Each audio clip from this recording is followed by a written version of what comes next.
Teu nome é mais alto. Diga!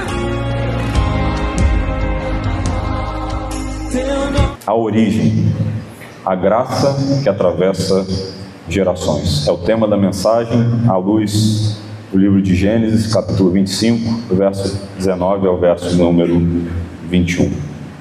Diz assim: são essas as gerações de Isaque, filho de Abraão. Abraão gerou Isaque, e ele tinha 40 anos, quando tomou por esposa Rebeca, filha de Betuel, o arameu de Padã Arã, e irmão de Labão, o arameu. Isaque orou ao Senhor por sua mulher, porque ela era estéril. O Senhor ouviu as orações dele, e Rebeca, a mulher de Isaque, ficou grávida. O Senhor nos abençoe. Quando você deseja entender uma história como um todo, você precisa sempre voltar ao começo e fazer perguntas. De onde tudo veio? Como que começou esse desenrolar da história? Porque a origem explica boa parte daquilo que nós vamos enxergar depois, o que virá depois. E a Escritura, de um modo geral, ela valoriza as origens. Por isso, tantas narrativas começam com genealogias, famílias, promessas, que vão passando de pai para filhos. É curioso. Isso acontece, irmãos, porque Deus não trabalha apenas em momentos isolados, em recortes da história, mas Ele trabalha ao longo de gerações. E a história de Jacó nasce exatamente nesse cenário. Antes mesmo de Jacó existir, Deus já havia começado uma obra na sua família. E a promessa que começou com Abraão: saia da sua terra, da sua parentela e vá para o lugar onde eu te mostrarei. Continuou com Isaque e agora alcançaria Jacó. 3 gerações com uma mesma promessa e um só Deus. Mas há algo surpreendente nessa história, irmãos. Quando nós olhamos aqui para essa família, nós não vemos uma família perfeita. Há conflitos, favoritismos, erros e uma bagunça de fraquezas humanas. Mas é curioso notar, a promessa de Deus não falha. É por isso que a graça de Deus, ela não depende da perfeição das pessoas, mas da fidelidade do próprio Deus. Jacó, esse homem notável, nasceu num lar cheio de tensões, e ele nasce segurando o calcanhar do seu irmão, Esaú, já indicando ali uma vida marcada por luta, por engano, por transformação. No entanto, apesar de quem Jacó é, de quem ele era, apesar do que ele fará, Deus continuaria escrevendo a sua história através dele. Porque a verdadeira mensagem da história de Jacó não é apenas sobre um homem, não é sobre Jacó, mas é sobre um Deus cuja graça atravessa gerações. E talvez alguns de nós aqui hoje, algum de vocês, ao olhar para a sua própria origem, para a sua família, para os seus erros do passado, você pode pensar que isso determinará o seu destino. Mas veja, a história de Jacó nos lembra de uma preciosa lição. Quando Deus decide intervir, quando Ele decide agir, Ele pode transformar um passado complicado em um futuro cheio de graça. Hoje nós veremos que desde o começo da vida de Jacó, Deus já estava mostrando uma verdade fundamental da fé cristã. A graça de Deus não começa conosco. Ela vem antes de nós, caminha conosco e continua depois de nós, atravessando gerações. Pois bem, eu tenho dito aos irmãos que a Bíblia é um livro fascinante, porque durante a sua história, ela não esconde ali os erros e fraquezas dos seus personagens. Davi, Abraão, Isaac, Jacó, são alguns dos personagens bíblicos que tiveram ali altos e baixos, que foram elogiados por Deus em algumas ocasiões, mas está ali registrado também os seus tropeços para nos ensinar. Jacó não foi um herói, sobretudo nos seus primeiros anos de vida, e nenhum deles, que eu acabei de citar, começaram a sua jornada com Deus seguindo um modelo de fé e piedade que já havia sido traçado. Isso serve de encorajamento para nós, irmãos, porque, especialmente para aqueles que estão muito preocupados com o seu fracasso pessoal, porque ao olhar para esses homens, que não eram nenhum exemplo de fé e piedade, nós podemos ver que as nossas fraquezas, os nossos defeitos e pecados, eles só podem ser revertidos por uma graça transformadora. E Deus é especialista em escrever certo pelas linhas tortas das nossas decisões erradas. E Ele gosta de guardar os seus tesouros em potes de barro. E Ele faz isso por uma simples razão: porque a sua força é claramente percebida quanto maiores são as nossas limitações e fraquezas.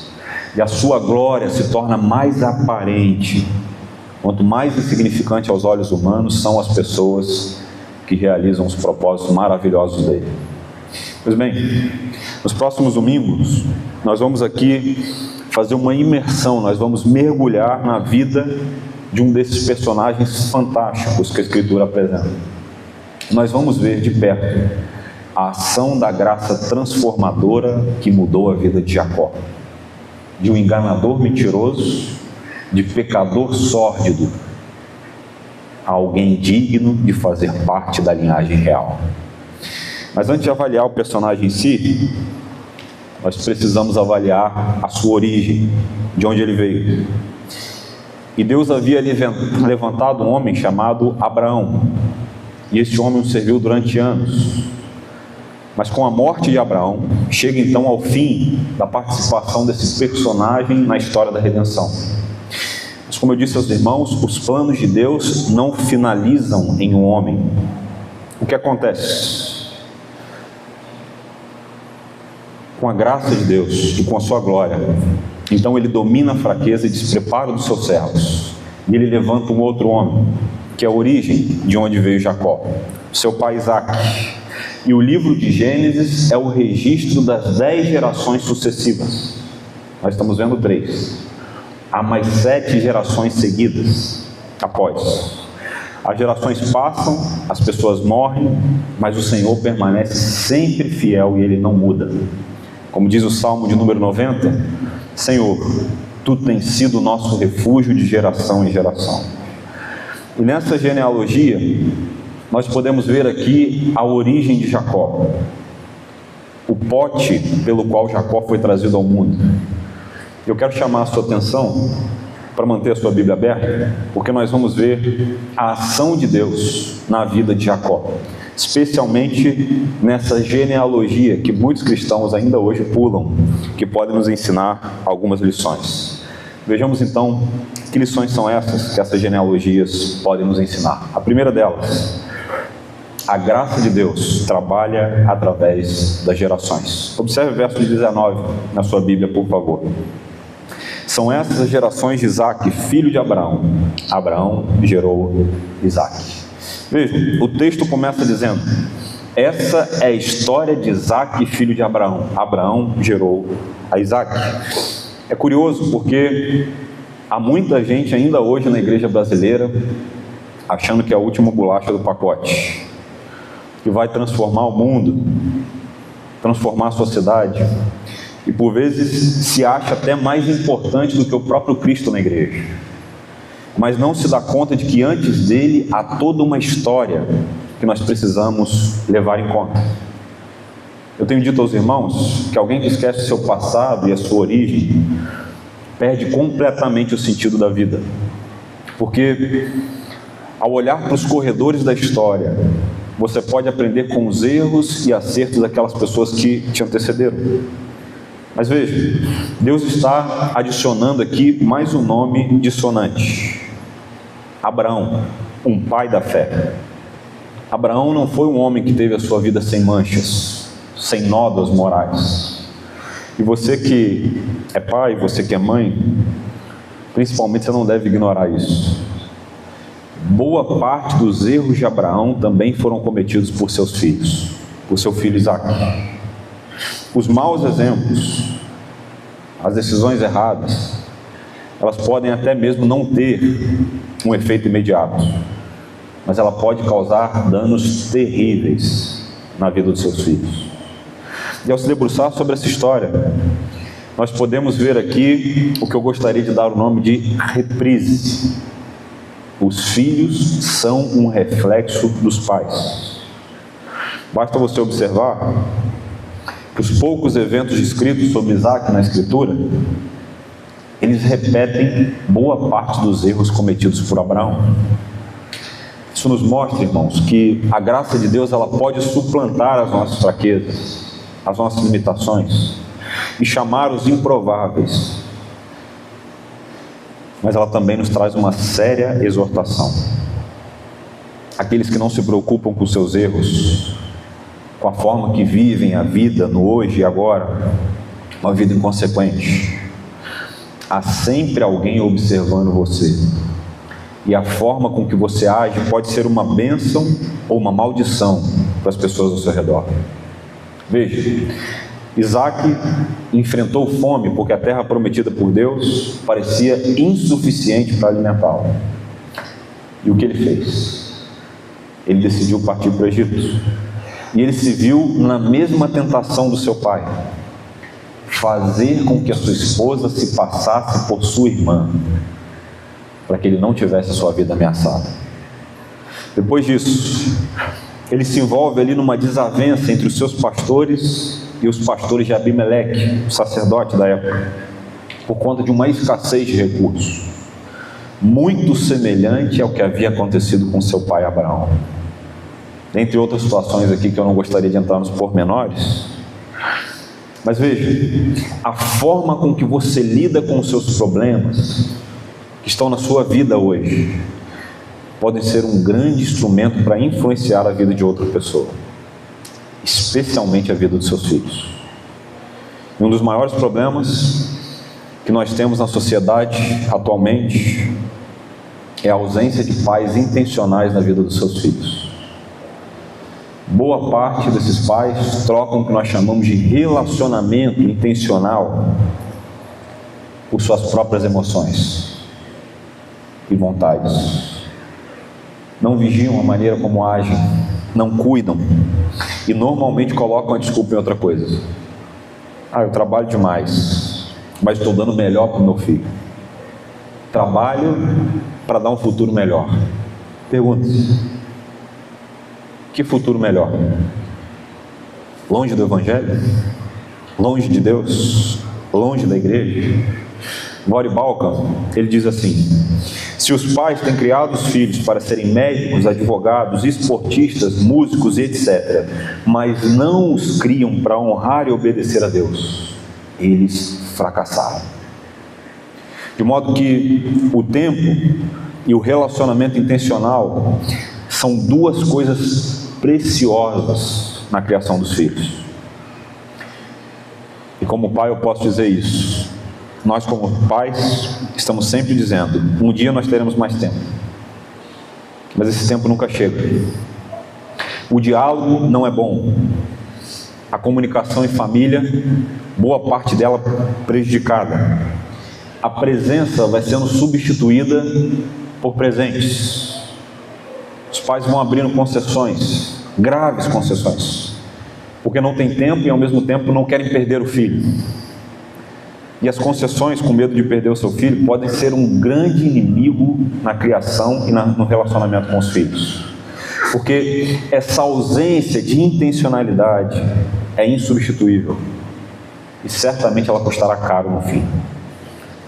Ouça, se você não está catequizando o seu filho, alguém está. E o mundo cuidará desse trabalho. Sempre alguém disposto a dedicar o tempo que o seu filho precisa. Não duvide disso. Eu quero ilustrar isso. houve um jovem chamado Pedro Machado de Lomba Neto. Esse rapaz faleceu no dia 6 de setembro de 2005. Ele era filho de uma família de classe média, filho de pais divorciados. E por algum motivo, desde cedo, esse rapaz acabou se envolvendo com drogas. E ele se tornou um viciado. Em pouco tempo, ele entrou para o mundo do crime. Ele virou o que os especialistas da época diziam que era um expert em roubos em residências. Naquele período ele foi considerado como o maior criminoso em roubo a residências. Algum tempo depois, ele estava saindo de uma comunidade da Zona Norte para ir para uma comunidade na Zona Sul. E a polícia fez um cerco ali no túnel Rebouças e ele acabou fugindo para uma residência. Mas uma troca de tiros com os policiais, ele morreu aos 23 anos de idade. E o seu pai foi reconhecer o corpo no IML. E ele é cercado por vários jornalistas, e então um deles pergunta, dentre outras coisas, o que você se arrepende de não ter feito para o seu filho? Qual foi seu maior pecado? Dentre outras coisas que ele disse, a matéria que ganhou a capa dos jornais foi a seguinte. Essa foi a resposta dele: o meu pecado foi estar ausente da vida do meu filho. Isso não quer dizer que a ausência ela determina o fim trágico, mas uma ausência pode abrir espaço sem precedentes na criação de alguém. Porque nós vivemos num mundo onde tudo é para ontem. Tudo é para ontem. Eu costumo dizer que tudo é urgente. Há apenas classificações de urgente. Urgente, urgente também, urgente, mas não sai hoje, né? Então, tudo é urgente. Todo mundo lamenta a falta de tempo, porque nós vivemos no mundo da pressa. Antigamente, o marido saía para trabalhar e a maioria das mulheres ficavam em casa cuidando dos filhos. Mas desde o início dos anos 2000, uma única renda já não é mais suficiente para manter a sua família. Cada dia o preço das coisas aumenta. O dinheiro vai perdendo o seu valor. As necessidades ficaram mais caras. E as coisas que não são tão necessárias assim também ficaram mais caras. Então, mãe e pai na rua trabalhando e pouco tempo intencional ou quase nada com os filhos. E essa dinâmica que acontece na nossa vida, o urgente vai tomando lugar do que é importante. O Dr. Charles Rimmel escreveu um clássico chamado Livres da Tirania da Urgência. Eu recomendo a você que leia esse livro. E ele diz assim: a urgência é uma necessidade imediata que exige uma resposta na hora. Aquilo que é urgente pode tomar horas do seu tempo. O importante nem sempre exige uma ação imediata. E é por essa razão que vai sendo deixado de lado. O relacionamento com os filhos não é urgente, mas é sumamente importante. E o cuidado da família, irmãos, é de vital importância, porque ele pode não ser urgente naquele momento, mas à medida que o tempo passa, à medida que você não cuida, o importante pode se tornar urgente, e você vai precisar dedicar tempo integral para a sua família. C.S. Lewis diz assim: põe as primeiras coisas em primeiro lugar, e teremos as segundas a seguir. Põe as segundas coisas em primeiro lugar, e perderemos ambas.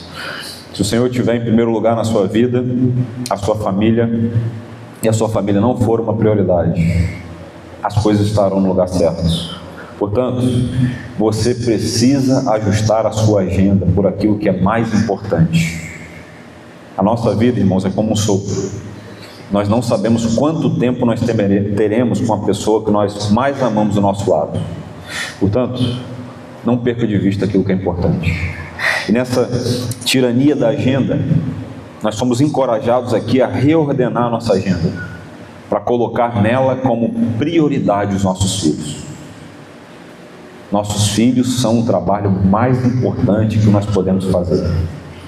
E à medida que os nossos filhos crescem, a responsabilidade aumenta. E você pode pensar que com esse inteirinho, eu estou te encorajando a ter poucos filhos. Mas na verdade é o contrário. É o contrário. Ter muitos filhos é uma bênção, irmãos. É uma grande bênção. Isso mostra não só para nós, mas para você mesmo, que a sua esperança não está nesse mundo, não está nessa terra, mas está em Cristo. Vejam, os muçulmanos, por exemplo, já estão conquistando boa parte da Europa, porque eles acreditam mais no Deus deles do que no Deus da cultura. Basta você observar que um dos nomes mais registrados na Europa não é David, Noah, não é nada disso, é Mohammed. Vejam, duas matérias. Em Portugal, o nome mais registrado foi Francisco, pelo 7º ano consecutivo. Outros nomes muito populares na Europa incluem Noah, líder na Holanda e destacado em Berlim. E veja o segundo nome. Mohammed é o nome mais popular e tem crescido muito. Basta você observar que o prefeito agora atual de Nova York se chama Mohammed. Os cristãos, eles têm amado mais a cultura e depositado mais a esperança na cultura do que no seu Deus. E é por isso que cada vez mais eles diminuem na quantidade de filhos. Já os muçulmanos creem mais no seu Deus do que o Deus da cultura. E com isso eles aumentam mais a quantidade de filhos e a sua influência no mundo. Algumas matérias publicadas dizem que se continuar nesse avanço que tem de 2000 até 2026, daqui 50 anos, o islamismo será a maior religião do mundo. Sabe por quê? Porque muitos de nós estamos mais preocupados com o nosso conforto do que de fato com a obra de Deus no mundo. Ouça, Deus não te chamou para ter conforto aqui.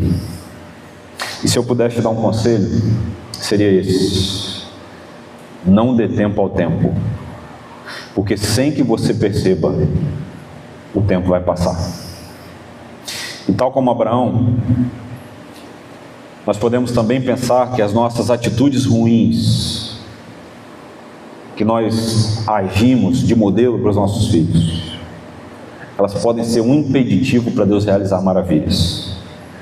A boa notícia para nós, irmãos, é que a graça de Deus pode suplantar as nossas limitações. Os erros, eles têm consequências que talvez não sejam livradas ali imediatamente da sua vida. Você pode colher marcas amargas. Mas por maiores que eles sejam, eles não determinam o fim de alguém. A Escritura está nos mostrando um princípio claro aqui, que Deus, ele continua a sua obra de geração em geração.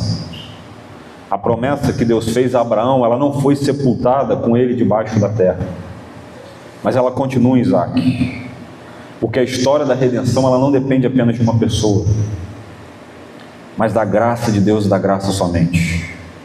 Deus está aqui construindo uma história que atravessaria gerações inteiras, e com a mesma esperança. Porque muitas vezes nós pensamos somente no presente, naquilo que nós vamos fazer hoje, naquilo que nós precisamos deixar para trás hoje, com quem nós vamos caminhar hoje. Mas Deus é um Deus que trabalha em escala geracional. Quantas gerações, por exemplo, antes de você já se renderam ao Senhor? Tudo aquilo que você começa na sua vida pode impactar muitas pessoas do seu lado. Seus filhos, seus netos, pessoas que você ainda nem conhece. Portanto, é uma bênção saber que a graça de Deus não se limita apenas a nós, irmãos. Mas se receberem a Cristo como seu Salvador, os nossos filhos e familiares também podem desfrutar da bênção que é servir ao Senhor. Mas ouça, nós também podemos aprender mais uma verdade aqui com a origem de Jacó. A graça de Deus também não elimina as provações. Observe na sua Bíblia os versos de número 20 e 21 que dizem: ele tinha 40 anos quando tomou por esposa Rebeca, filha de Betuel, o arameu de Padã, e a mulher de Labão, o arameu. Isaac orou ao Senhor por sua mulher, porque ela era estéril. O Senhor ouviu as orações dele e Rebeca, a mulher de Isaque, ficou grávida. Vejam, o autor do livro de Gênesis é Moisés, e ele está dando continuidade aqui ao surgimento da história da igreja. A igreja não nasce em Atos dos Apóstolos, como muitos podem presumir, mas é em Abraão que Deus começa o seu grandioso plano. Ela é executada em Atos, mas o plano está sendo agora iniciado em Abraão. E ele está escrevendo aqui o desenrolar da história. E ele usa um lugar para isso. Nós somos informados que tudo se passou em Padã Arã. Padã Arã era uma região muito famosa à época. Ficava ali ao norte da Mesopotâmia, na Europa, que hoje corresponde principalmente ali ao sudeste da Turquia, no norte da Síria. E a região fazia parte de uma grande área histórica da Mesopotâmia. O autor vai fazer uso dessa cidade, que está relacionada a vários acontecimentos da vida de Jacó. Por exemplo, Abraão enviou seu povo para Padã Arã para buscar uma esposa para Isaque. Jacó fugiu de Padã Arã para Padã Arã e viveu ali com seu tio Labão, onde ele se casou com Raquel e Lia. Então essa cidade é o epicentro de vários acontecimentos da vida de Jacó. Uma cidade importante nos acontecimentos. A maior parte dos moradores dessa cidade aqui viviam da agropecuária e da agricultura. Uma cidade importante no quadro daquela época. E nós somos informados de forma lacônica de duas coisas aqui que não podem passar despercebido, sobre o pai e a mãe de Jacó. Vejam, primeiro, Isaque tinha 40 anos de idade quando se casou com Rebeca. Está aí no texto, na sua Bíblia. 40 anos de idade. Não era um jovem. E segundo, logo nos primeiros anos de casamento, ele descobre: a Rebeca era estéril. Eles tinham todos os diagnósticos contra a promessa de Deus. Um homem de idade avançada e uma mulher estéril. É impressionante. Isso é um fato trágico para o mundo. Por conta da entrada do pecado no mundo, ainda hoje nós colhemos frutos amargos sobre esse tema. Doenças, morte, esterilidade, tristeza, dor, sofrimento são consequências de um mundo que preferiu virar as costas para Deus. E a esterilidade é uma dor imensurável, que só aquele que passou por isso ou que está passando pode entender. Mas veja, no caso de Rebeca e Isaque havia um agravante, porque o cumprimento da promessa de Deus dependia exclusivamente deles terem filhos e uma incontável multidão de descendentes. Isso parecia, irmãos, contradizer diretamente a promessa de Deus. Mas veja, a graça de Deus não é um sinal de mar calmo, de falta de tempestade na sua vida. Você pode e passará por provações. É curioso notar, porque esse mesmo padrão ele aparece em várias vezes na estrutura bíblica acerca da esterilidade. Basta observar. Sara, a avó de Jacó, foi estéril. Rebeca, a mãe de Jacó, estéril. Mais tarde, Raquel, a esposa de Jacó, também seria. Derek Kidner diz assim: a repetição da esterilidade nas mães de Israel destaca que o povo da promessa existe somente pela intervenção graciosa de Deus. Não é a obra humana, mas é graça e graça somente. Isso nos mostra que Deus frequentemente começa as suas obras, suas maiores obras, em cenários contrários. E aqui duas aplicações para nós. Ouça, ter as promessas de Deus não significa ausência de dificuldades. Isaque e Rebeca estão diante do mesmo problema que o seu pai havia convivido há mais de 40 anos atrás. Sara e Abraão devem ter pensado assim: poderia Deus cumprir a promessa ou ele precisa da nossa ajudinha? Abraão se defrontou com esse problema várias vezes e ele aprendeu a lidar com ele. Ele descobriu que uma coisa era acreditar em Deus e uma coisa bem diferente era levar a fé da cabeça para o coração e confiar em Deus completamente em todas as situações da nossa vida diária. Esse é o ponto que muitos cristãos ainda hoje caem. Creem em Deus para a salvação, mas não têm certeza que podem confiar nele para as coisas do dia a dia. Deus vai me dar um namorado que serve ao Senhor? Não, eu resolvo por mim mesmo. Deus vai melhorar o meu relacionamento com a minha família? Não, eu sei o que eu estou fazendo, eu resolvo por mim mesmo. Deus vai direcionar o emprego para mim? Não, eu resolvo por mim mesmo. Isso acontece porque boa parte de nós pode até se lembrar de Deus em alguns momentos da vida, mas nós ignoramos a ação de Satanás. E a nossa fé se depara com uma série de decisões diárias que nem sempre são pequenas. Portanto, é preciso entender que quando as promessas de Deus parecem não se materializar, quando aquilo que você tanto espera não chega,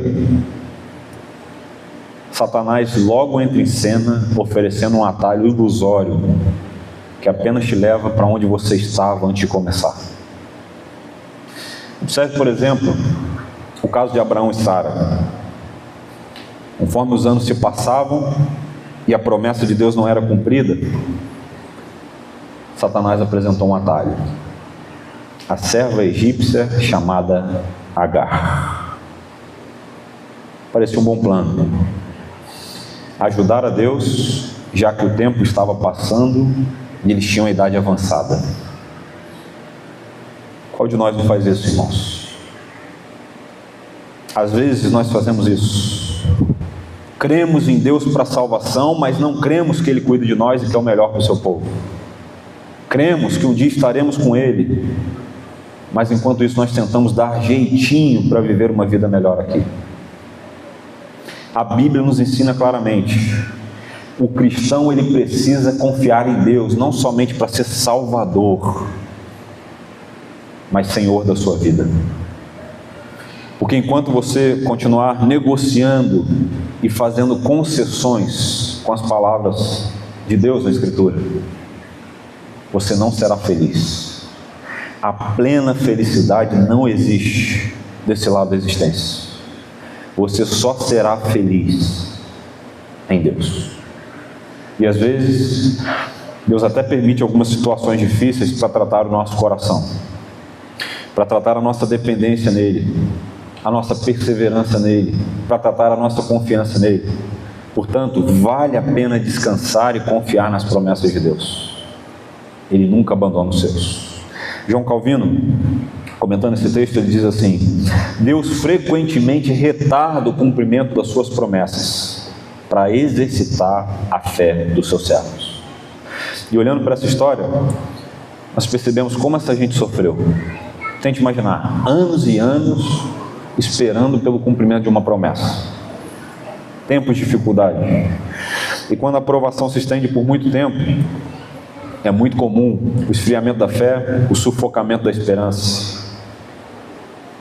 Gerações inteiras que até hoje morreram esperando. Então, nesses momentos que nós estamos esperando Deus agir, é fácil pensar: Deus se esqueceu, Deus não se importa comigo. Quando você não vislumbra a saída do quadro onde você está, é natural pensar que Deus não está vendo, que Deus se esqueceu, que Ele não se importa. Mas ouça, eu falo isso com amor a você. O soberano Deus está no controle de todas as coisas, e tudo que Ele faz ou permite que aconteça segue um propósito que nem sempre está claro para nós, mas é perfeito, bom e justo. E Deus pode ser glorificado nas dificuldades, especialmente as dificuldades pelas quais você está passando, porque os problemas eles servem via de regra para nos aproximar ou nos afastar do Senhor. Mas as dificuldades, irmãos, nós precisamos entender isso, elas não anulam as promessas de Deus. Que o Senhor nos ajude a confiar nele em todas as áreas da nossa vida. Mas há aqui uma segunda aplicação. Ouça.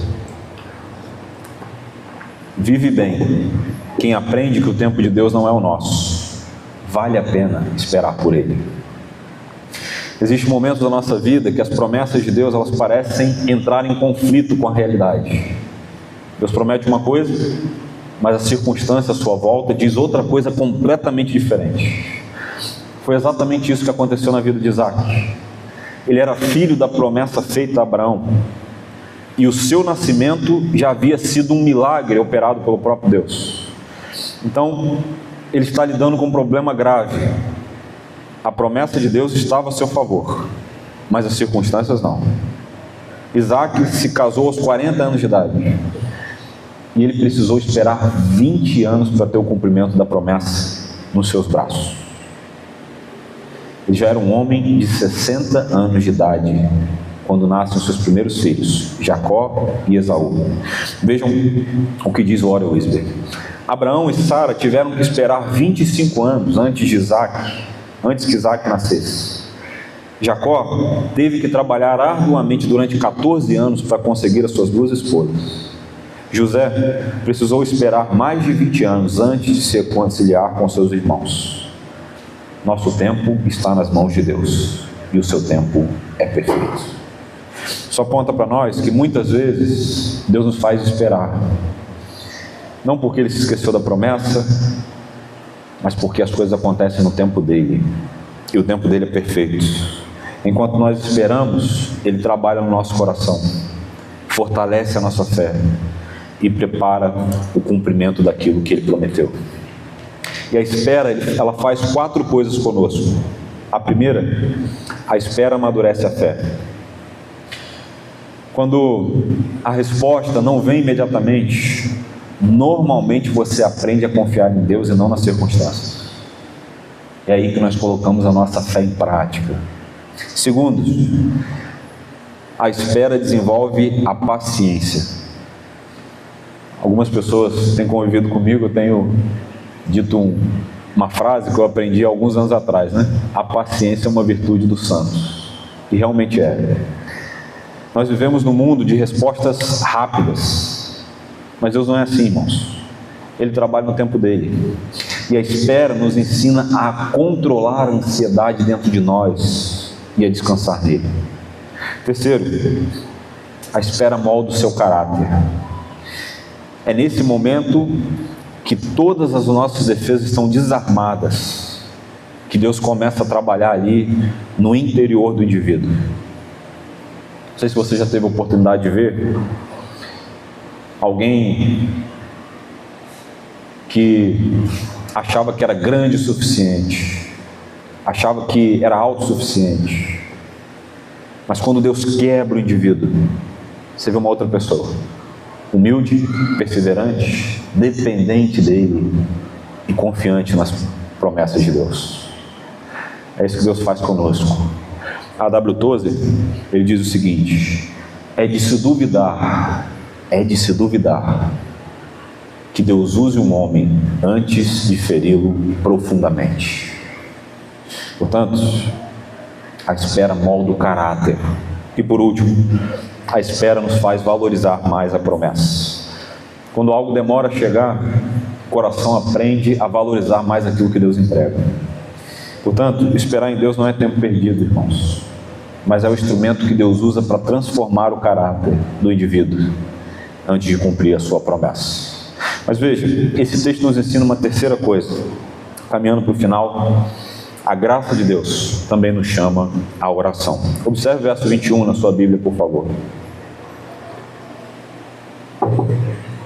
Diz assim: Isaac orou ao Senhor por sua mulher, porque ela era estéril.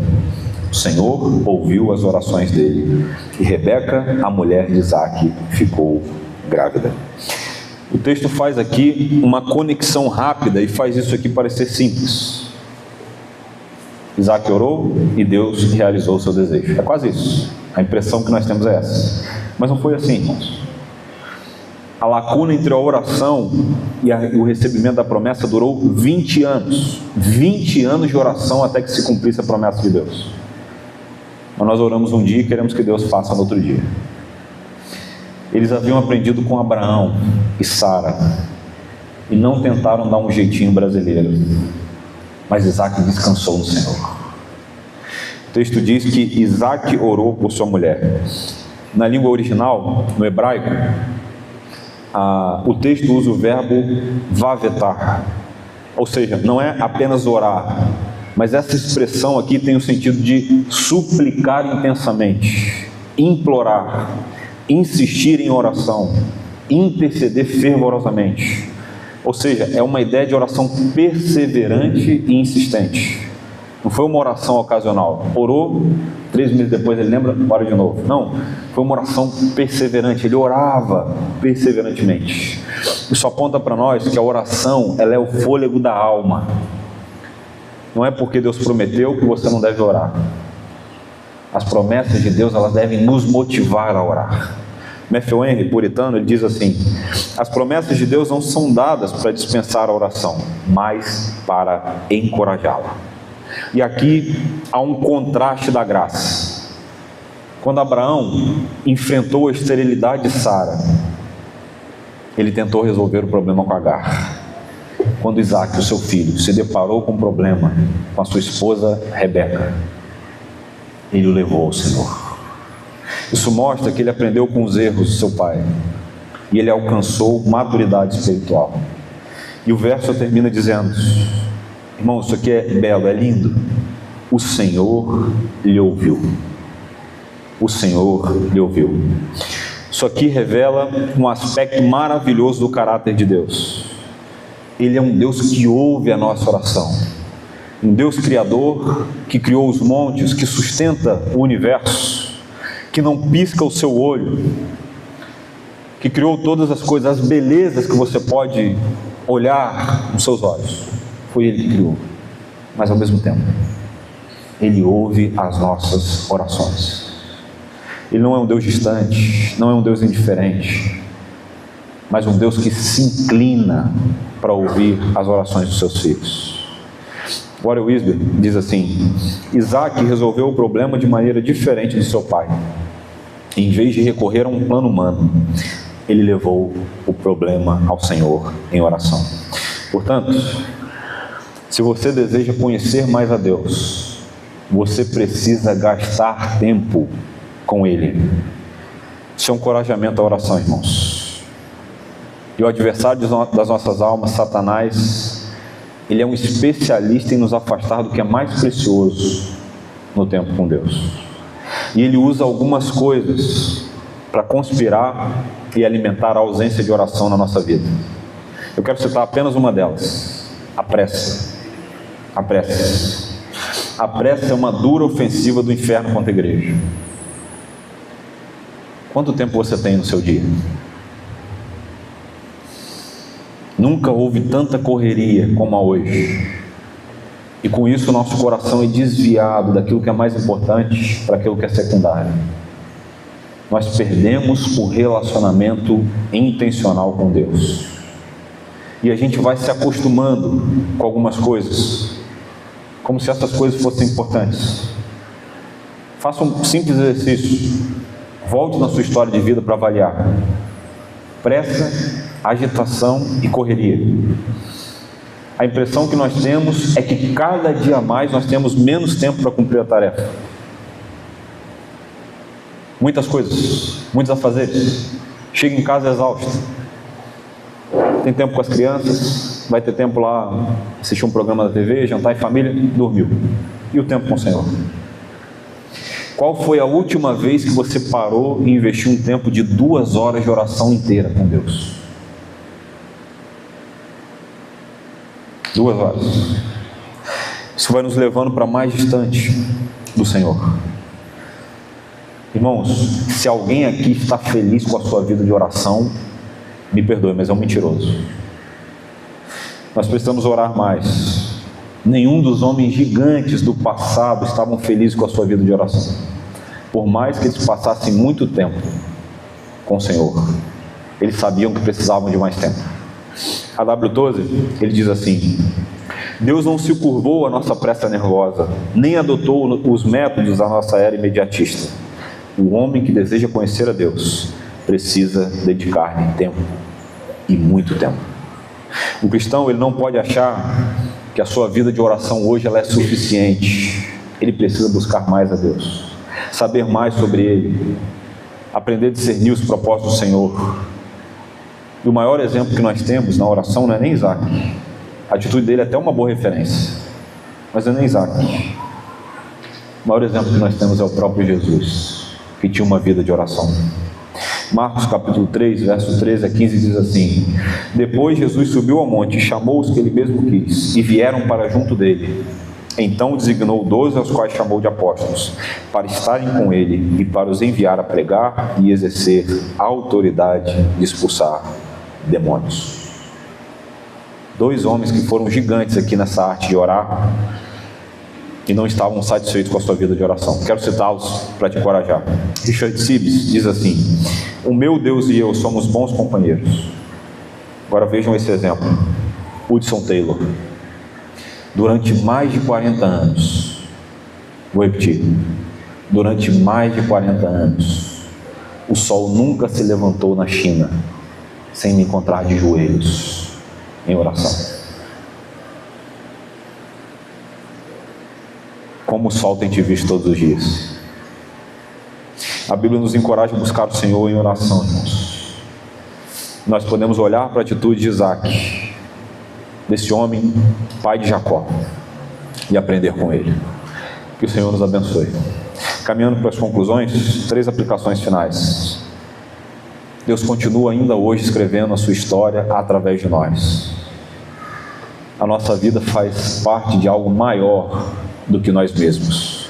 Você não é um simples cristão trabalhando, um simples cristão vivendo uma vida para o seu conforto aqui.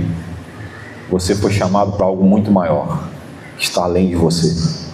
Segundo, as dificuldades não anulam as promessas. Às vezes as dificuldades fazem até parte do caminho para tratar o nosso coração. Bendito seja o Senhor pelas provações. Salmo 79 diz: foi bom que eu tivesse passado pelas aflições. Foi bom. Elas te ensinaram a amar mais o Senhor. Terceiro, a oração é o meio que Deus usa para agir. Deus decidiu trabalhar através das orações do seu povo. Portanto, que você continue orando, confiando nas promessas de Deus e tendo a certeza que Ele continua escrevendo a história através de nós. Bendito seja o Deus que trabalha nas gerações, chamando os seus. Amém? Vamos orar, na sequência cantar um hino de louvor e adoração. Teu nome é mais alto. Diga! Teu nome é sobre todos os nomes e domínios.